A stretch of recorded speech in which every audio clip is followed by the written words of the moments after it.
Hakuna Matata. Já ouviram falar disso? Tenho certeza que já, né?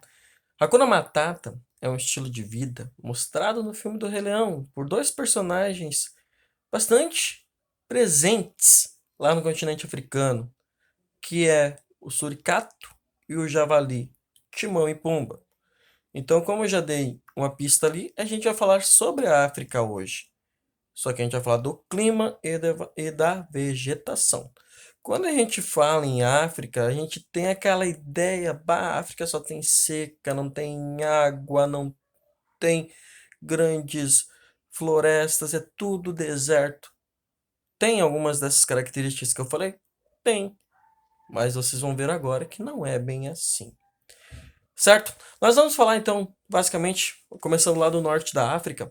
Norte da África, se vocês olharem no material que nós temos, tem o quê? Deserto do Saara. O deserto do Saara é o maior deserto do mundo. Do mundo. Ele é muito quente, chove em algumas partes, menos de 1 milímetro de água por ano. Onde é que eu vou ter então água no Saara se eu for olhar e pesquisar? Que tá, lógico, você vai morrer no meio do caminho ali andando naquele lugar tão inóspito. Nos oásis, que realmente existem, é quando o lençol freático consegue mandar para a superfície alguma quantidade de água, então cresce uma vegetação por ali. Segundo os estudos, em algumas partes do Saara, ele é rico em água subterrânea. O Saara ele já foi fundo de oceano, ele já foi floresta e assim por diante. E hoje ele vive uma fase desértica, só que para outros lugares do mundo ele é super importante porque ele manda sua areia refleta de minerais para lugares como a floresta amazônica, certo? Próximo lugar que a gente vai é o sul do Saara. Vamos já falar de um problema logo de cara. O sul do Saara ele é conhecido como Sahel. O Sahel ele é uma área de transição entre o Saara e a floresta do Congo. Uma floresta que, semelhante à floresta amazônica, tem um clima equatorial, é cortado pela linha do Equador, tem uma grande bacia hidrográfica, que é a bacia do Rio Congo, lar de gorila, lar de vários tipos de animais, enfim. O Sahel é uma área de transição. O que é o Sahel? Ele é uma área árida, com pouca quantidade de água, porém com muitas pessoas morando. E o que vem acontecendo com o passar do tempo? Pelo mau uso do solo, o Sahel ele está se expandindo, fazendo consequentemente o deserto do Saara se expandir para o sul, através da desertificação do solo. Isso acontece pelo mau manejo do solo, agricultura mal planejada, falta de água. E então os africanos eles estão com um projeto de fazer uma barreira verde, plantar inúmeras árvores para tentar impedir a expansão do Sahel, certo? Antes de eu chegar ali no clima, os climas que mais aparecem no filme, ali eu falei ali da Floresta do Congo. Se vocês olharem o filme do Rei Leão, vocês vão ver que quando o Simba ele foge lá da savana, ele vai passar pelo deserto. Que o deserto é meio estranho estar no filme, já que dificilmente tem um deserto entre a savana e uma floresta, né? Nós geralmente vamos encontrar a savana, estepe, depois a floresta de novo. Some as árvores, vem a estepe, vem a floresta. Seria mais natural, como vocês podem olhar no mapa de vocês aqui. No mapa que a gente tem aqui do livro, gente, a gente tem as savanas mais claras e as estepes mais fraquinhas, tá? Tá diferente do filme, mas enfim, isso não é objetivo, eu explico cada ecossistema. Eu falei já da floresta equatorial do Congo, vamos falar da savana, que aparece muito no filme. Nós também temos savanas no Brasil, como vocês sabem, que é o Cerrado. A savana é uma região de clima tropical, tropical típico. O que significa isso? Eu vou ter estações onde eu vou ter muita chuva e vou ter estações secas. No filme Rei Leão mostra muito bem isso.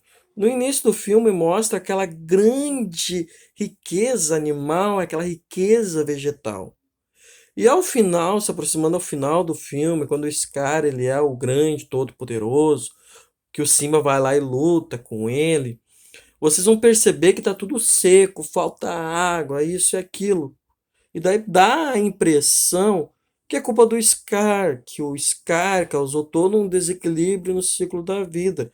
Mas que fique bem claro, fique claríssimo isso, gente, que essa situação é provocada pelo clima tropical, que lá existe, tá? Quando esse cara vai lutar com o Simba, vocês notam que cai um raio e tudo começa a queimar.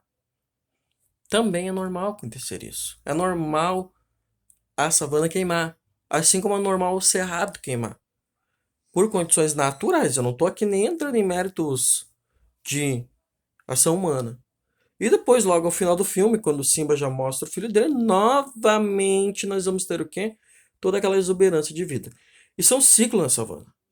É um ciclo bastante comum, um ciclo de muita chuva, um ciclo de falta de água, que obriga os animais a migrarem. Vocês notem que a hora que o Mufasa morre, lá tem uma questão dos gnus. Isso é normal, tá? Ter a questão da migração. Nós ainda vamos ter estepes e pradarias. As pradarias elas são semelhantes ao pampa aqui, clima mais ameno, certo? E nós vamos ter as estepes que já são mais secas, mais quentes e tudo mais. Diferente da savana, não vai ter as árvores que eu disse para vocês, tá?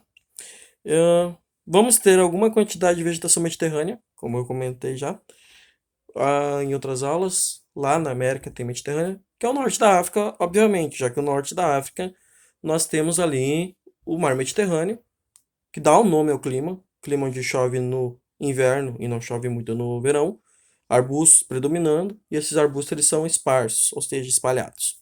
O que mais temos? Eu acho que vegetações mistas é quando tem a mistura, geralmente estão ali em áreas transitórias, onde eu tenho algum ponto de chuva mais acentuado, e assim por diante. E para concluir, nós temos a ilha de Madagascar. Por que eu vou falar da ilha de Madagascar? Porque eu quero puxar aqui um pouquinho da fauna. Vocês viram aquela fauna toda rica dos grandes animais africanos no filme. Realmente é isso, eles retrataram bem ali. Realmente o leão ele é o rei no sentido que ele está no topo da cadeia alimentar. Acima dele mesmo só o ser humano que é o grande inimigo dele. Em Madagascar, como é uma ilha que quando ela se separa da África, acaba levando animais que viviam na África, esses animais vão se adaptar e vão então ter a sua própria vida, sua própria linha evolutiva. E o que se destaca lá em vegetação em Madagascar é o baobá, que é uma árvore nativa deles e também bastante importante no sentido espiritual. É um patrimônio, é um símbolo, é sagrado para o povo de Madagascar. Tá? E tem neve também na África, volta e meia cai neve lá, principalmente no país mais ao sul, que é a África do Sul. Nós temos outros desertos, que é o Kalahari, nós temos o da Namíbia, que está ligado diretamente ao Oceano Atlântico. E nós temos, por exemplo, o Kilimanjaro, que tem neve em cima, é um clima bastante frio quando a gente compara em relação ao continente africano, tá? Enfim, era isso, pessoal. Forte abraço, tamo junto. Qualquer coisa, você já sabe, comenta aí. E é nóis!